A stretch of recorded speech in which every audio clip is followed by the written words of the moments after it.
Bem, pessoal, bom dia. Aqui é a professora Rita de Cássia, professora de artes, e eu vim fazer uma revisão com vocês sobre o caderno número 2 de atividades, para a gente dar continuidade depois no caderno número 3 com tudo muito bem explicado.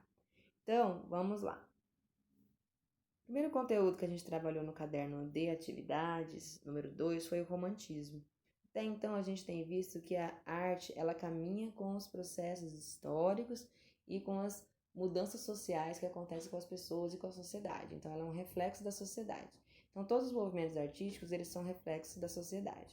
Então, o romantismo não é diferente. Então, a gente aprendeu que o romantismo, ele tem um apelo ao nacionalismo, ele traz ideias do iluminismo.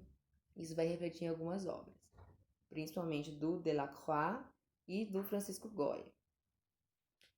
Aqui no texto 2, na atividade 2, está falando justamente sobre o fuzilamento de 3 de maio, que é uma obra bem importante do Francisco Goya, que também vai inteirar o movimento romantista, tá?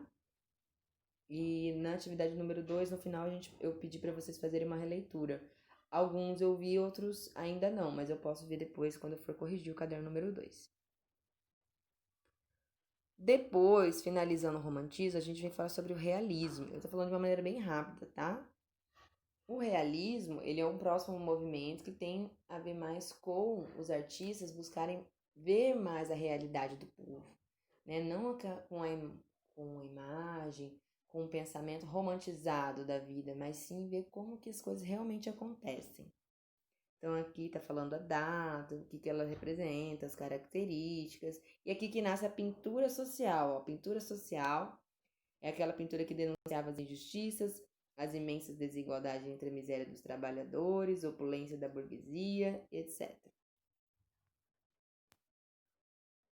Aí a gente tem aqui uma foto, é ótimo, né? Uma imagem do autorretrato do Gustave Courbet, que foi um artista que fez obras bem interessantes, algumas polêmicas, muito realistas, e ficou famoso por causa disso, né? Então eu pedi para vocês escreverem aqui uma pequena história que deixou o Courbet assustado. Bem interessante algumas respostas de vocês também. Essa outra atividade eu pedi para vocês trazerem para o contemporâneo o que seria o romantismo da nossa realidade e o que seria o realismo. Seria uma ideia romantizada e uma ideia realista. Alguns me mostraram também.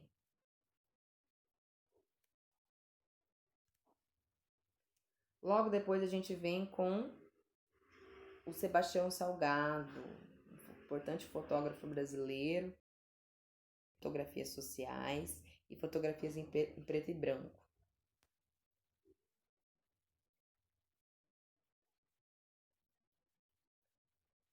Depois a gente trabalhar o Sebastião Salgado, eu pedi para vocês fazerem uma fotografia social, né?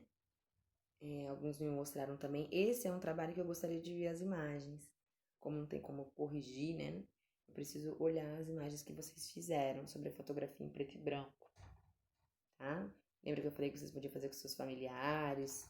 Podia fazer, como a gente não pode sair na rua, né? Estamos no meio da pandemia, a gente fazer uma fotografia e encenar dentro da própria casa. Então, o que seria essa fotografia social? Seria você ter um olhar mais sensível para as coisas do cotidiano e para a sociedade. Então, não é aquela fotografia de estúdio, não é aquela fotografia de criança, não é aquela fotografia de casal, aquela fotografia posada. É você tirar da realidade aquele momento de uma maneira sensível. E dando continuidade, aí a atividade número 8 sobre arte e migração. Essa atividade número 8, ela vai falar sobre a contribuição dos imigrantes, bem tranquilo.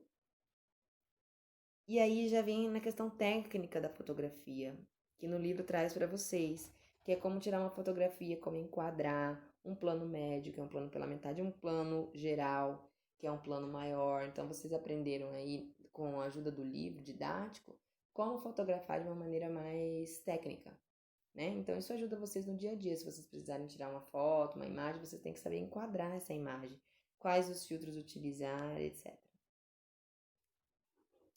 E a última atividade são as ilustrações do Norman Rockwell.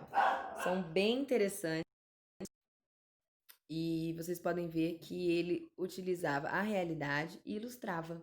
Então foi isso que eu pedi para vocês fazerem, né? Pensar numa situação divertida ou numa memória que vocês tinham de alguma coisa engraçada ou interessante que aconteceram com vocês e ilustrassem como ele fez. E, gente, basicamente é isso.